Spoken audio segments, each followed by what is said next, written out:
കഥ എവിടെയാണെങ്കിലും. എഴുതിയത് ശ്രീകുമാരി ടീച്ചർ. എവിടെയാണെങ്കിലും. പോർട്ട് ബ്ലെയർ വിമാനത്താവളത്തിലെ ലോഞ്ചിൽ 14 പേർ ഇരിക്കുന്നുണ്ട്. പരസ്പരമുള്ള വിവരങ്ങൾ കൈമാറിയ അവർ ആരെയോ പ്രതീക്ഷിച്ചിരിക്കുകയാണ്. ഏതാനും മിനിറ്റിനുള്ളിൽ ലാൻഡ് ചെയ്യുന്ന വിമാനത്തിൽ അവരുടെ പ്രിയപ്പെട്ട 3 പേരുണ്ട്. വരുമെന്നുറപ്പുള്ളതുകൊണ്ട് ആശങ്ക തെല്ലുമില്ല. വിടർന്ന കണ്ണുകളോടെ തുറന്ന ഹൃദയത്തോടെ അവരെ സ്വീകരിക്കാൻ 9 സ്ത്രീകളും 5 പുരുഷന്മാരും. വരുന്നവരിൽ ഒരു സ്ത്രീയും 2 പുരുഷന്മാരുമാണ്.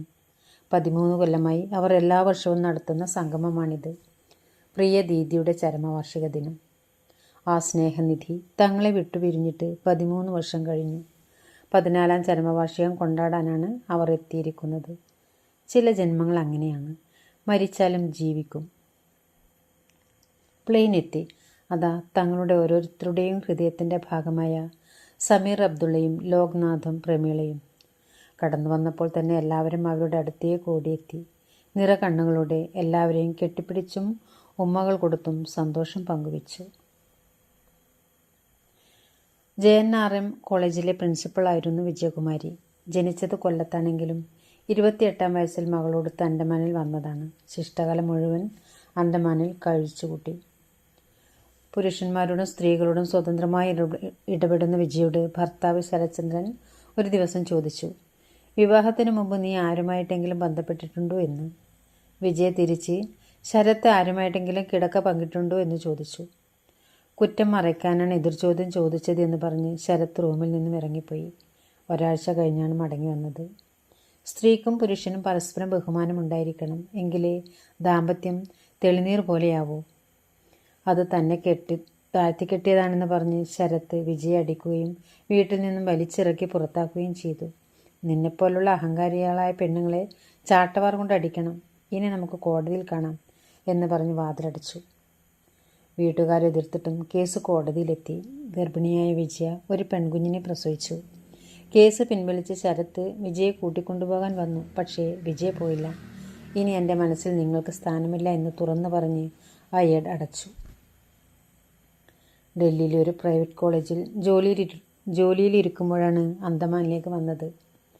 പ്രകൃതി രമണീയമായ പോർട്ട് ബ്ലെയറിൽ കോളേജിനടുത്തുള്ള വീട്ടിൽ മകളോടൊപ്പം താമസമാക്കി. തൻ്റെ അഹങ്കാരത്തെ ആഭരണമാക്കിയ വിജയ വളരെ വേഗം അന്തമാൻ നിവാസികളുടെ വിജയദീദിയായി. നാടിൻ്റെ സാമൂഹിക സാംസ്കാരിക മണ്ഡലങ്ങളിലെല്ലാം ഒരു ധ്രുവ നക്ഷത്രം പോലെ തിളങ്ങി വിജയദീദി. എവിടെ നിന്നാലും അവിടെ പ്രകാശം ചൊരിയുന്നവളായി ദീദി. MBBS പാസ്സായ മകൾ ഡൽഹിയിൽ ഡോക്ടറായതോടെ വിജയ കുറേ അധിക സമയം പൊതുപ്രവർത്തനത്തിനായി മാറ്റിവെച്ചു. സുനാമിത്തിരകൾ അന്തമാനെ നക്കി തുടച്ച് നാശങ്ങൾ വിതറി മടങ്ങി. പകലും രാത്രിയും സന്നദ്ധ പ്രവർത്തനങ്ങൾക്ക് നേതൃത്വം കൊടുത്ത് വിജയ മുന്നിൽ നിന്നു. കൊട്ടാരം പോലുള്ള പുതിയ വീട് അഭയാർത്ഥി ക്യാമ്പിനായി വിട്ടുകൊടുത്തു. ആർക്കും ഏത് സമയവും ആശ്രയിക്കാവുന്ന മനുഷ്യദൈവമായി വിജയ ഉയർന്നു. ജന്മനാട്ടിലേക്ക് മടങ്ങിപ്പോകുന്നവരെ കപ്പലിൽ കയറ്റിവിടും വരെ ശ്രദ്ധയോടെ നിന്നു. ക്യാമ്പിലുള്ളവരെ പുനരധിവസിപ്പിക്കാനായി ഗവൺമെൻറ് തല ചർച്ചകളിൽ പങ്കെടുത്തു. ലഭിച്ച ആനുകൂല്യങ്ങൾ കൃത്യമായി വിതരണം ചെയ്തു. സുനാമി നാളുകളിൽ വിശ്രമരഹിത ദിനങ്ങളാക്കി പ്രിയദീദി. എല്ലാം ശാന്തമായപ്പോഴാണ് ആ കാര്യം ശ്രദ്ധയിൽ വന്നത്. അനാഥരായ 17 പേരെ ഏറ്റെടുക്കാൻ ആരുമില്ല. ഭരണതലത്തിലുള്ള ചർച്ചയ്ക്കൊടുവിൽ ആ 17 പേരെയും വിജയ ചാരിറ്റബിൾ സൊസൈറ്റി ഏറ്റെടുത്തു. അച്ഛനമ്മമാർ മരണപ്പെട്ടവരും തങ്ങളെ ഉപേക്ഷിച്ച് ഇന്ത്യയിലേക്ക് കടന്നു കളഞ്ഞവരും രക്ഷിതാക്കളെ കാണാതായവരും എല്ലാം അക്കൂട്ടത്തിലുണ്ടായിരുന്നു. 9ാം ക്ലാസ് മുതൽ ഡിഗ്രിക്ക് പഠിക്കുന്നവർ വരെ. വിജയ തൻ്റെ വിപുലമായ സൗഹൃദത്തിൻ്റെ ബലത്തിൽ 17 പേർക്കും സ്പോൺസർമാരെ കണ്ടുപിടിച്ചു. ഓരോരോ ദേശത്തേക്ക് അയച്ചു. അവധി സമയങ്ങളിൽ സ്വന്തം വീട് പോലെ കയറി ചെല്ലാൻ വിജയദീദി വാതിൽ തുറന്ന് കാത്തുനിൽപ്പുണ്ട് എന്ന വിശ്വാസം എല്ലാവർക്കും ഉണ്ടായിരുന്നു.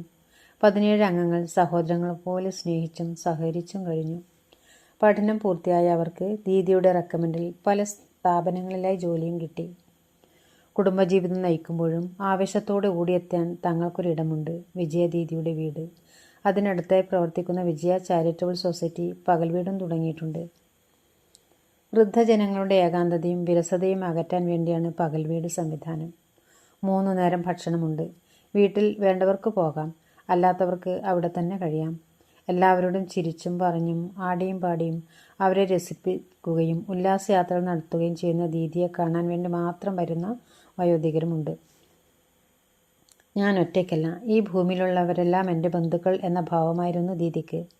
റിട്ടയർ ആയതിനു ശേഷവും വളരെ ഊർജ്ജസ്വലതയോടെ സാമൂഹ്യ പ്രവർത്തനങ്ങളിൽ ഏർപ്പെട്ട ദീദി റോഡിൽ നിന്ന് ഒരു കൊച്ചുകുട്ടിയെ രക്ഷിക്കാൻ ശ്രമിക്കുന്നതിനിടയിൽ ആക്സിഡൻറ്റിൽപ്പെട്ടു. തലയ്ക്ക് സാരമായ ക്ഷതം പറ്റിയ ദീദിയെ ആശുപത്രിയിൽ എത്തിച്ചെങ്കിലും രക്ഷിക്കാനായില്ല.